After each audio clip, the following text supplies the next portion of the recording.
প্রিয় কক্সবাজার সহ গোটা দেশবাসী, আসসালামু আলাইকুম। আজ আমরা কোন দেশে বসবাস করছি বুঝে উঠতে পারছি না যে আমরা কি আসলে বাংলাদেশে বসবাস করছি নাকি অন্য কোনো ইউরোপ বা আমেরিকায় বসবাস করছি। আমরা কিছুক্ষণ পর পর কথা শুনতে পাই, কেউ অপহরণ হচ্ছে, কেউ খুন হচ্ছে, আবার কেউ আত্মহত্যা করছে, আবার কেউ বিভিন্ন আকাম কুকর্ম করছে। কেন এই দেশটি এরকম হয়ে যাচ্ছে? কেউ কিছু হয়ে যাচ্ছে টিকটকার। আবার এই দেশটি আসলে কেন এভাবে পরিবর্তন হওয়ার পেছনে রহস্য কি? পরিবর্তন কেন হচ্ছে? মানুষ আজ এভাবেই অধঃপতনের দিকে কেন যাচ্ছে? এই কিছুক্ষণ আগের ঘটনা, কক্সবাজার জেলার টেকনাফ উপজেলার একটি গ্রাম্য ডাক্তারকে অপহরণ করে তুলে নিয়ে গেছে, সাথে ছিল আরো দুইজন সেখানকার বাসিন্দা। কিন্তু এই যে অপহরণ হচ্ছে, আবার মুক্তিপণ চাচ্ছে, মুক্তিপণ দিয়ে তারা আবার ফেরত হচ্ছে। এই ঘটনাগুলো আসলে কাদের জন্য হচ্ছে, কেন হচ্ছে, কিসের জন্য হচ্ছে? আমরা যে এভাবে দিশেহারা হয়ে যাব কেউ বুঝতেও পারছি না, আবার কুলকিনারাও খুঁজে পাচ্ছি না। প্রিয় দর্শক শ্রোতা, আপনারা জানেন কিছুক্ষণ আগের ঘটনা, কক্সবাজারের টেকনাফ হোয়াইকং শাবলাপুর ঢালা থেকে স্থানীয় চিকিৎসক সহ দুজনকে কে বা কারা ধরে নিয়ে গেছে, অর্থাৎ অপহরণ করে নিয়ে গেছে। কিন্তু উখিয়া, টেকনাফ বা কক্সবাজার জেলাবাসী আজ আতঙ্কে দিন রাত ঘুম নেই, তারা যেন আতঙ্কেই দিন কাটাচ্ছে, রাত কাটাচ্ছে। কেন কক্সবাজারবাসীর এত দুঃস্বপ্ন কেন থাকতে হবে? আমাদের কি জানের মালের ভয় নেই? আমাদেরকে নিরাপত্তা বলতে কিছু নেই? আমাদের সরকার প্রধানরা কি করছেন, বা দায়িত্বশীলরা, মাননীয় সংসদ সদস্যরা বা যারা এলাকার দায়িত্বশীলরা আছে, তারা কি করছেন? এই জিনিসগুলো, এই বিষয়গুলো কেন খুব ভাবে নজরে রাখছেন না?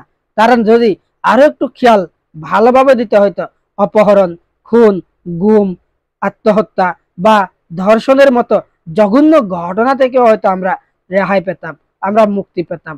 প্রিয় দর্শক শ্রোতা, আপনারা জানেন কক্সবাজারবাসী অনেক স্বপ্ন নিয়ে বেঁচে আছে, অনেক স্বপ্ন নিয়ে এই কক্সবাজারে বসবাস করছে। কিন্তু কিছু গুটি কয়েক খারাপ রূপের মানুষের কারণে আজ প্রতিদিনই আতঙ্কিত, আতঙ্কের দিন কাটাতে হচ্ছে, আতঙ্কে দিনাতিপাত করতে হচ্ছে। কেন কেন আমাদের দায়িত্বশীল নেতৃস্থানীয় যারা রয়েছে তারা কেন এই বিষয়গুলো নিয়ে চিন্তা ভাবনা করছে না, বা তারা কেন এগুলো দেখাশোনা করছে না? তারা, আমরা প্রতিদিন অপহরণের শিকার হব, আমরা প্রতিদিন কোনো না কোনো দুর্ঘটনার শিকার হব, কিন্তু এখানে তাদের কি কোনো দায়ভার নেই? তারা কি কোনো দায়ভার নিতে পারে না? প্রিয় দর্শক শ্রোতা, আপনারা জানেন কিছুক্ষণ আগের ঘটনা, কক্সবাজারের হোয়াইকং অর্থাৎ টেকনাফের একটি এলাকা থেকে একজন পল্লী চিকিৎসক জহির নামের এক পল্লী চিকিৎসককে ধরে নিয়ে গেছে, অপহরণ হয়ে গেছে। কিন্তু অপহরণ হয়ে গেছে, কে বা কারা তুলে নিয়ে গেছে এখন হদিস নেই। কিন্তু তার পরিবারের অবস্থা কি? তার পরিবারের দিনে এনে দিনে খায় এমন পরিবারের অসংখ্য লোকজন রয়েছে, কিন্তু তাদের অবস্থা কি? তারা কি করবে? তারা কি খাবে? কি অবস্থায় থাকবে? এটি কি কেউ কোনোদিন চিন্তা করেছে? আবার যারা অপহরণ করে নিয়ে যাচ্ছে তারাও কি কোনোদিন একটু এক সেকেন্ডের জন্য চিন্তা করেছে? সকলেই উকিয়া টেকনাফের সকলেই অপরাধে জড়িত তা বলা যাবে না। অনেকেই অপরাধের সাথে জড়িত, অনেকে মাদক দ্রব্যের সাথে জড়িত।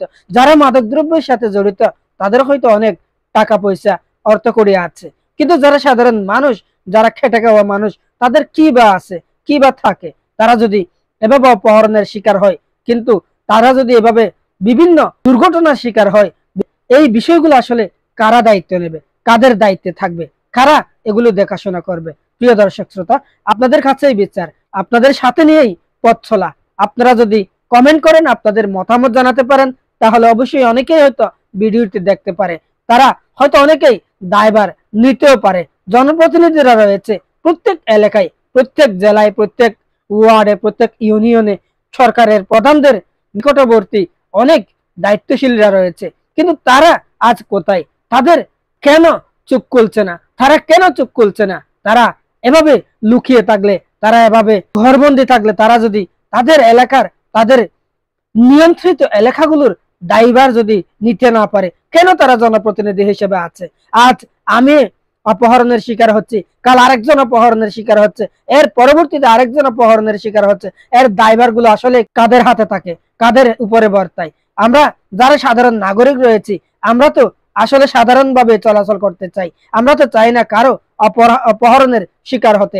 আমাদের টাকা পয়সা নাও থাকতে পারে, কিন্তু আমরা তো চাই সুস্থভাবে সুন্দরভাবে চলাচল করতে। আমাদের টাকা থাকুক আর নাই থাকুক, আমরা পরিবারের সদস্যদেরকে নিয়ে একটু সুন্দরভাবে সুস্থভাবে থাকতে চাই, রাতে সুন্দরভাবে সুস্থভাবে ঘুমাতে চাই। কিন্তু এখন আমরা এই জিনিসগুলো কোনোভাবেই পাচ্ছি না, বা ঘুমানোর সুযোগগুলোই পাচ্ছি না। প্রিয় দর্শক, যারা জনপ্রতিনিধি রয়েছে তাদের উপর দায়িত্বগুলো দেওয়া উচিত, কারণ এভাবে অপহরণ, এভাবে হত্যা, এভাবে খুন, এভাবে বিভিন্ন অপরাধের সাথে জড়িয়ে যাবে, এভাবে কোনো মানুষ চলতে পারে না, এভাবে কোনো সমাজ চলতে পারে না, এভাবে কোনো দুনিয়ার মানুষজন এভাবে এভাবে মানুষ যেভাবে দিন দিন খারাপের দিকে ধাবিত হচ্ছে, মৌলানা হয়ে যাচ্ছে, টিকটকার, আবার অন্যদিকে বিভিন্নভাবে রাজনৈতিক বিভিন্ন বড় বড় ঊর্ধ্বতন কর্মকর্তারা কিন্তু বিভিন্ন অপরাধের সাথে লিপ্ত হচ্ছে। দিন দিন অধঃপতনের দিকে যাচ্ছে আমাদের এই দেশ, আমাদের এই স্বাধীন রাষ্ট্র, আমাদের এই সার্বভৌমত্বের দেশটি আমরা কিভাবে কোথায় যেন হারিয়ে যাচ্ছি,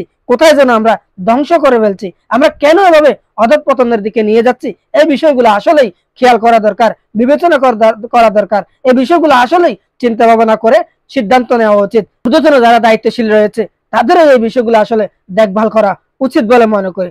সকলে ভালো থাকবেন, সুস্থ থাকবেন, সুন্দর থাকবেন। যে যেভাবে পারেন, আপনি যদি বাঁচতে চান, আপনার নিরাপত্তা আপনাকেই নিতে হবে। আপনার নিরাপত্তা কেউ এখন দেওয়ার মতো সুযোগ দেখছি না, কেউ দেবে বলে মনে হয় না। তাই আপনি আপনার নিরাপত্তা অবশ্যই আপনাকে নিতে হবে। সকলে ভালো থাকবেন, নিরাপদে থাকবেন, সুস্থ থাকবেন। এভাবে অপহরণের হাত থেকে রক্ষা পেতে আপনাকে অবশ্যই নিরাপদে থাকতে হবে।